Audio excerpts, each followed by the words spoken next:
There you go. I, I'm excited to be here today with my sister, Dr. Carissa Doherty, ND, one of the co-founders of Exceptional ND, myself and Dr. Jody Peacock being the other two co-founders. And we're delighted to have the opportunity to chat with Dr. Rupi Mitha, who I think I say that wrong every time, but your last name means sweet, which it would definitely be one of the characteristics I would apply to you as a lovely, lovely human and awesome naturopathic doctor. And I always say one of the best things about about Exceptional ND, from my perspective, is just like connecting with people that you haven't necessarily talked to in a little while, like old friends, new friends, colleagues. And so I'm excited to chat today about just what you're up to, how you got into naturopathic medicine. I know that you founded a clinic with your husband, who's a chiropractor in Brampton. And I know you do a wonderful job supporting patients up there, and all over Ontario. But you've run a successful clinic for a long time now. So just tell us, how did you, tell us about your path to becoming a naturopathic doctor. Maybe that's a good starting point. First of all, ladies, thank you so much for this opportunity. It's fantastic. I have so much respect for the both of you and for Jody as well. What you're providing for our profession is you can't put a number on it. You can't put a value on it. It's just is so necessary and so needed. So thank you, thank you. And thanks for the opportunity. So I get to talk a little bit about myself. Not always comfortable doing that, but that's here I am. Yeah, I'm an ND. I'm an ND here in Brampton. I was raised in Brampton from the early 70s and decided to stay in the community to be with my family. And also the opportunity presented itself. And the universe led me to where I am right now. I'm a very firm believer in that things happen for a reason. And my journey started when I was 14. I had a booster shot. And about 3 weeks later, while on vacation in Florida, I could not wake up as all my joints were completely swollen. So we drove back to Ontario, and my MD was really on top of things. I was at Sick Kids Hospital. I was at Sick Kids for about 3 months, and came up with a diagnosis of lupus. And this was the 80s, remember? People don't get diagnosed with lupus in the 80s. It was an old woman disease.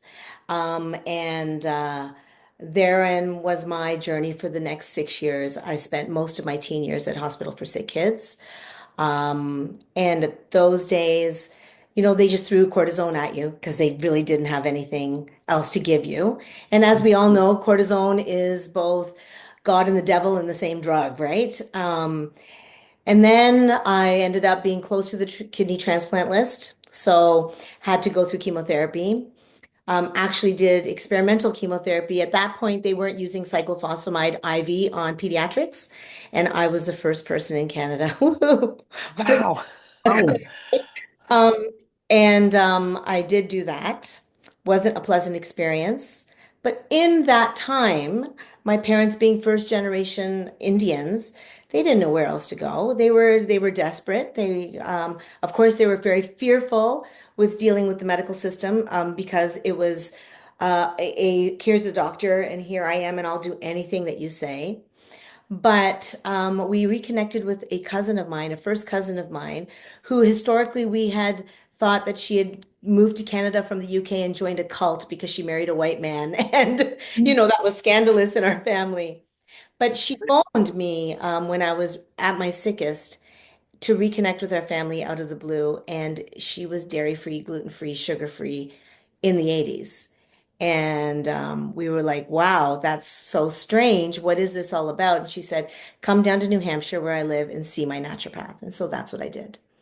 So I would fly down once a month for 2 years to go and see this ND down there. And I became gluten-free, dairy-free, sugar-free, nightshade-free, all these frees in the 80s. I would get my supplements from the States because in Canada we didn't have a health food store you could just walk into, at least not one in our area. You couldn't get any herbs, so I would order dried herbs from a farmer in Idaho, and he would ship them over, and I would spend Sundays grinding them in my coffee grinder and put them in vegetable caps. And then I would have my load for the week and do it all over again the next week. So because I did that, I have been ANA negative since the age of 21. I was supposed to not be able to have children. In fact, I had to sign legal documentation stating that I knew that was going to be a consequence of the cyclophosphamide.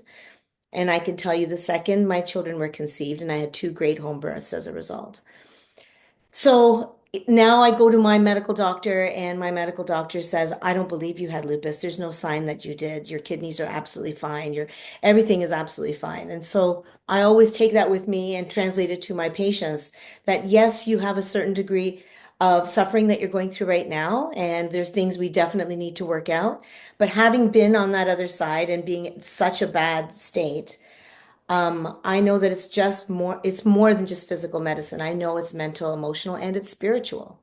And their spirit path may not be the same as mine. I need to help them figure out where they're at.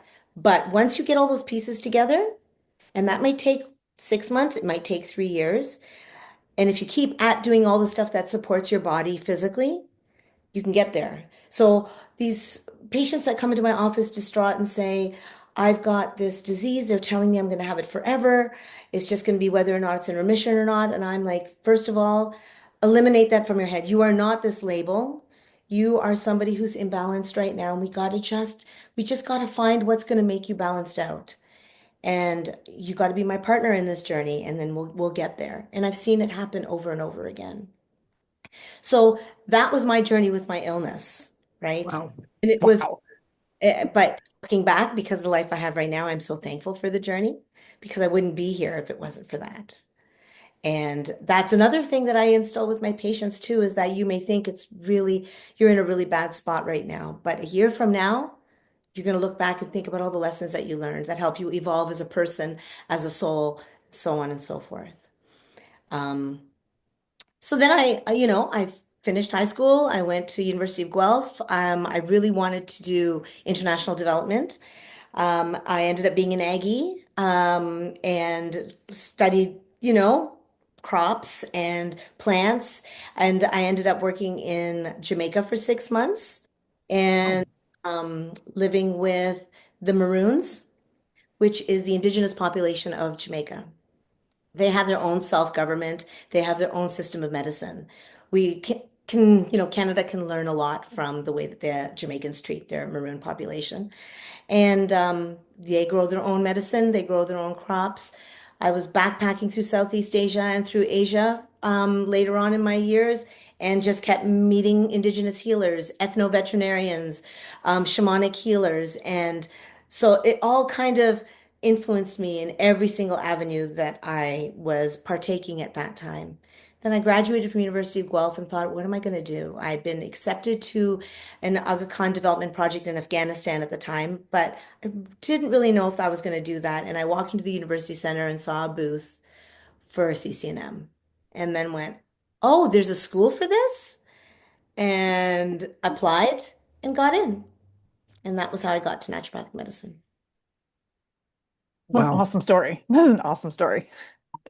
I just became a naturopath because Carissa was. No, that's incredible. It makes such a big difference when you've seen the power of our medicine, right? Especially for something that's such a complex concern. And, people are told there's not much you can do about, transforming your life. And here we are as naturopathic doctors seeing those miracles every day, right, in our practice. And I think that's the other reason I love talking to very, experienced clinicians is you've seen incredible things in your practice. And I want new grads in particular to know that. I think all of the community benefits from knowing, but new grads, I think it's just wonderful when they can hear about the power of our medicine. No, for sure. And it's great that they're learning all the science behind it, all the RCTs that are happening, but we can't forget the magic in naturopathic medicine too, right? The art that takes you to the magic of all these beautiful things that can happen for our patients on so many different healing levels. So, What do um, you want the new grads to know? oh, I want them to know that they don't need to be complicated in their suggestions. They just have to sit and make eye contact with their patients and really understand how patients are coming in, how they're presenting, what they may have not had the opportunity to do in their life. I work in a very high South Asian demographic. Brampton has transformed since I grew up here. And I've identified, you know, where a lot of these young women especially come from. They may have come from um, backgrounds that didn't give them a lot of choice and now live in partnerships with in-laws that still don't give them a lot of choice. And so control over their body is not even something they think about. They're just waiting to be told what to do. And that's not all the case. Like it doesn't happen with everybody, but I see it a lot. And I want new grads to know that if they could just sit and be present with their patient, they could learn so much and help the patient learn so much in the process. And sometimes the patient already knows the answers, and you just have to help them get to the point where they do. Because sometimes they don't want to hear our voice telling them what to do. It slips out of their mouth, and they go, "Oh my gosh, that's what I need." Like, okay, job done. All right, in a month. Right. Gotta wait for it. Yeah, yeah, exactly. What was the school like when you started? It was great. It was really beautiful. It was a little tiny public school on Burrell Avenue. Our class, I graduated, I was lucky enough to graduate from the last class of 40. So we all knew each other very, very, very intimately. And there was four classrooms. And the first year's classroom was the furthest away from clinic. So as you moved up in years, you became closer to the clinic. Um, there was little hooks on the back of the classroom for our jackets. There was the toilets like came up to your knees, and the toilet water was like copper because of the piping. It was they talk about at CCNM right now, they talk about how they really wish they had food available that was healthy and nutritious and tasted really great. And I'm like, well, we only had Mona, this Middle Eastern woman who'd come once a week and make dal and rice and baklava for us, out of the closet. And it was the best food ever. Um, it was lovely. We knew our professors really well. And the windows opened, and there was beautiful willow trees outside, and we quite often go out when it was beautiful and have physiology under the trees, or anatomy. We'd sit with our coloring books and outside. It was a lovely, lovely time, you Yeah. know. And then we moved to Yonge and Eglinton, where we were on the 18th and 19th floor of downtown Toronto. Um, which was nice and exciting, especially for those of us that are in mid-20s, living in Toronto. A lot of my classmates had never been to the big city like that before, so that was nice. And now we're in this big, beautiful building on Leslie and Shepherd, which is really nice too. But there's a charm that's missing that we had at Burl Avenue. So Yeah, I feel, you're right off the subway line. Like you're relevant. You're yeah, city like important. yes, yeah. Yeah. So yeah, that's what it was like. And you're supervisor, right, at the school. How long have you been doing that? And what do you love about it? What would you share with us about your experience? Well, I taught emergency medicine at CCNM for a long time, from 1997 to 2004. Forgot about that. That was Yeah, it you. That was you. was me. Yeah, yeah. Oh, we need that. Son, make it out. I And then I had my kids, and then I was also a doula for 10 years before I had my kids. Once Mhm. my kids came along, things changed.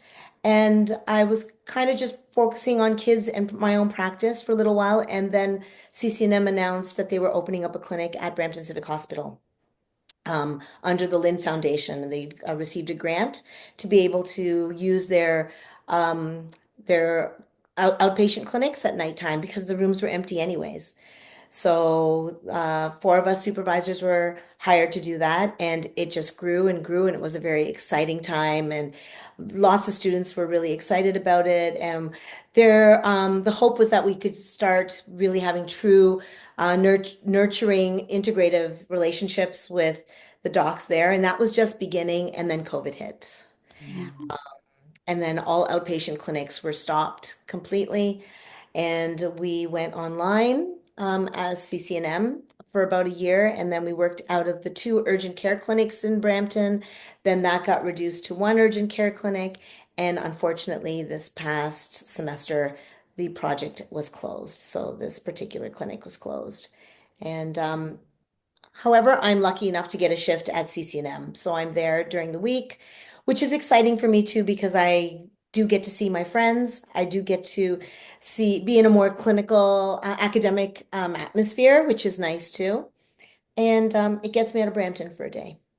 And I don't mind that. Of course, it's summer now. Ask me the same question in the winter. I don't know how I'll feel. Right. Yeah. We just started going back to CCNM more often with our like exceptional ND, right? Because we would go in maybe once in a while for the Peds Club, but now Chris is on the CA&D and I'm on the OA&D, and then we do exceptional ND. So I think we were there like 3 times in March. So it's nice. It's a little bit traumatizing at first when you walk in and you haven't been there for 10 years, but then once you get over that. And so Oh, you're, yeah, I'm not a student. yeah, I mean, yeah, yeah. I was the first year at the building at Leslie and Shepherd.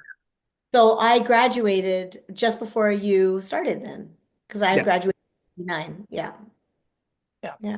We went to the new building. We were like, we did, Son, you did 3 years at the new building. No, I did 2 years at the new building, right?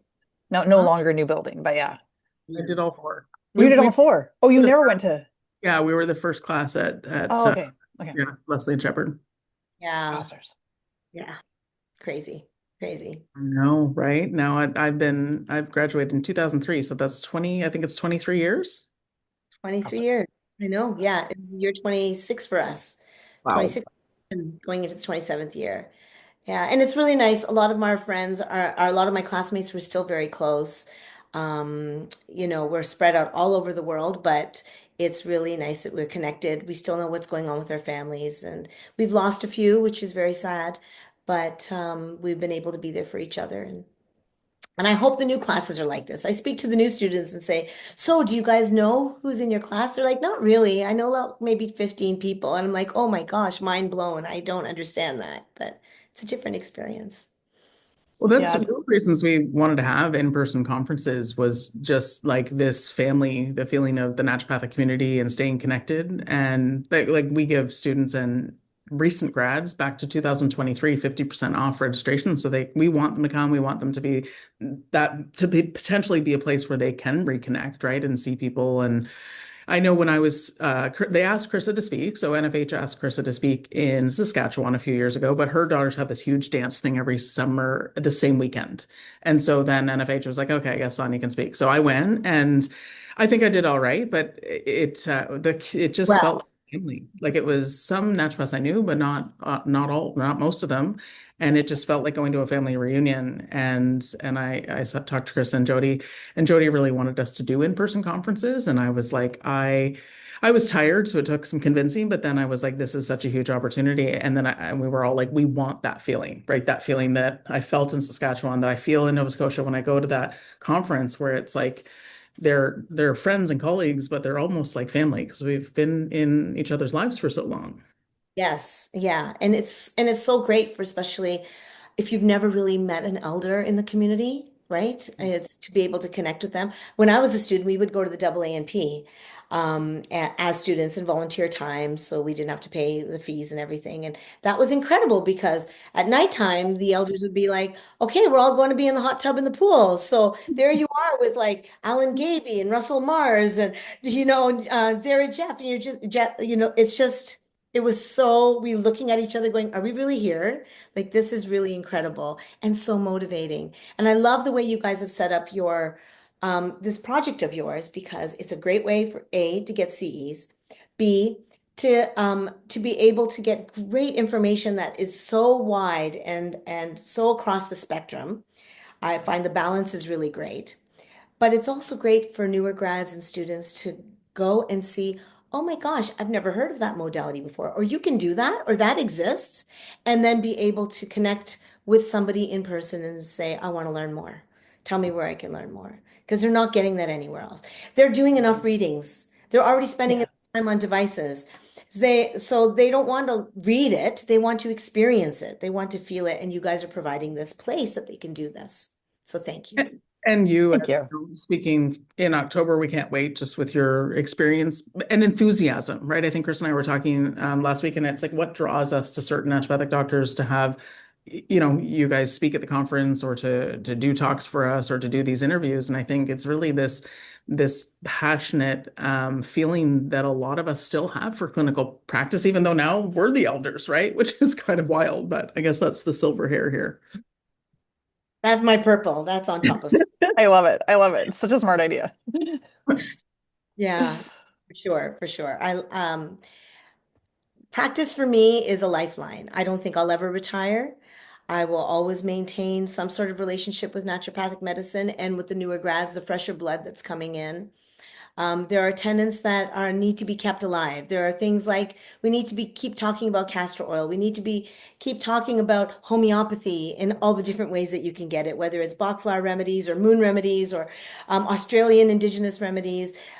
We need to be talking about basic testing and coming down to like the baking soda challenge. Are you digesting? It doesn't matter if you have chronic ear infections or IBS or anxiety and depression. First line therapy should be, are you digesting? And let's do some testing of that, right? And it doesn't have to be complicated. You don't need to do, comprehensive stool digestive analysis. So you don't have to go to organic acid testing. 80% of the time, you can just figure it out in the first couple of visits and deal with it, Yep. right?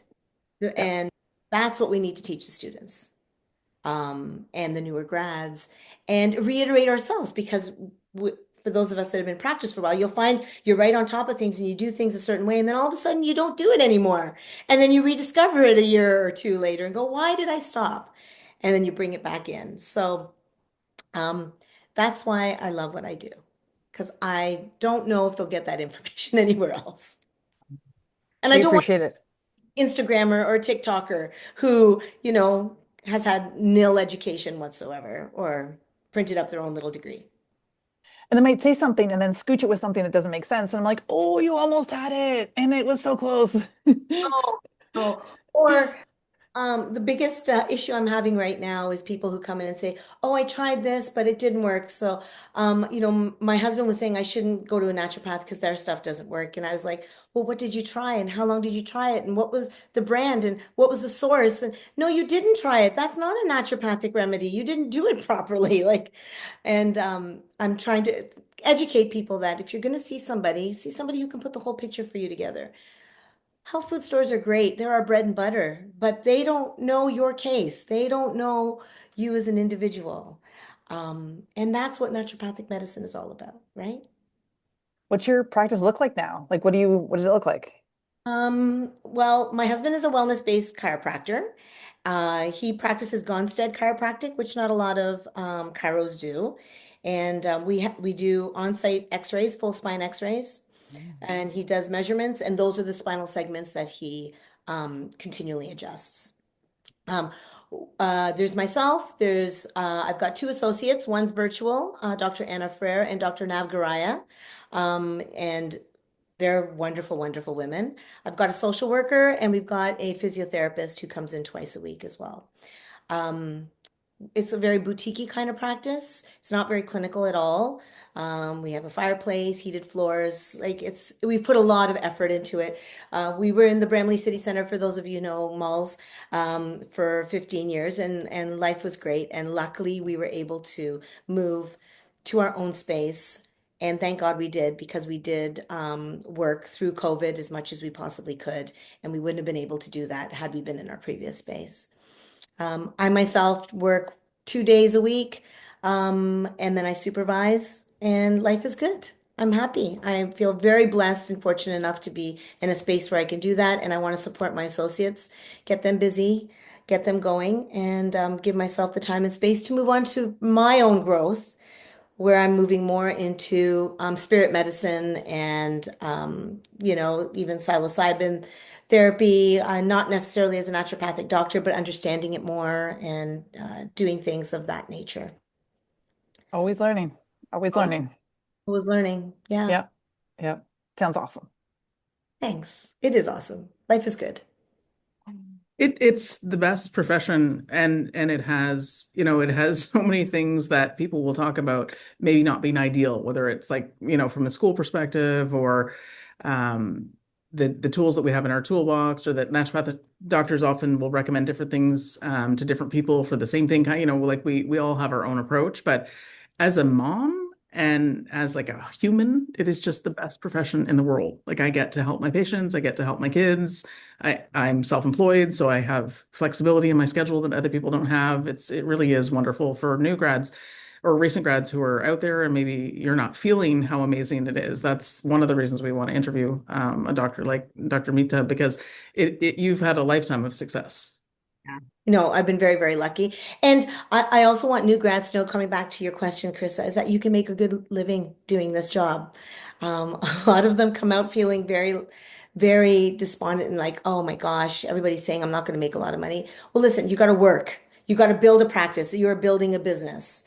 So you can't expect to go into a practice as an associate and get that 80-20 split right away. You got to put skin in the game. One of my elders told me that when I was trying to bring on an associate for the first time. She said, don't bend. You have to make sure that they know that they have some sacrifices to make as well. This is not a job. It is, you're helping them build their business, but they have to be able to, have some sacrifices willing to be made as well. And once those sacrifices are done and you've got it down, man, everything just it blooms, right? Life Yeah. becomes good, right? Yeah. Yeah. The grind starts after you graduate, unfortunately. Yeah, it does. But that's life. Talk to anybody who's been in business Mhm. or not, right? Yeah. Yeah. I love it. I love it. Well, we appreciate your time. We appreciate this you're an experience, right? It's you've seen the full spectrum. So Yeah. Yeah. I wish you luck in your future endeavors. That sounds fascinating. Thank you. Thanks. And I'm looking forward to speaking in October. I have to figure out how to condense it down to that 20-25 minutes because I have so much information. But I'm learning so much and preparing for it as well. So again, thank you for helping me learn, ladies. Oh, our pleasure. Oh, did I cut it? Oh, wait. No, we're still good. Did you I try to? like pressed a button and then you guys went to the Oh, back. you're So I was not. like, oh, we're Oh, done. You're like, okay, no, I just cool. like Yeah. old lady, I closed my eyes and everyone's gone. All right, we'll let you go. But thank you for the interview. Thank you. Oh, So, any last thoughts, or do you think we did a good job sharing all the awesome things about you? you guys are very lovely. Thank you for holding space with me. I really appreciate it.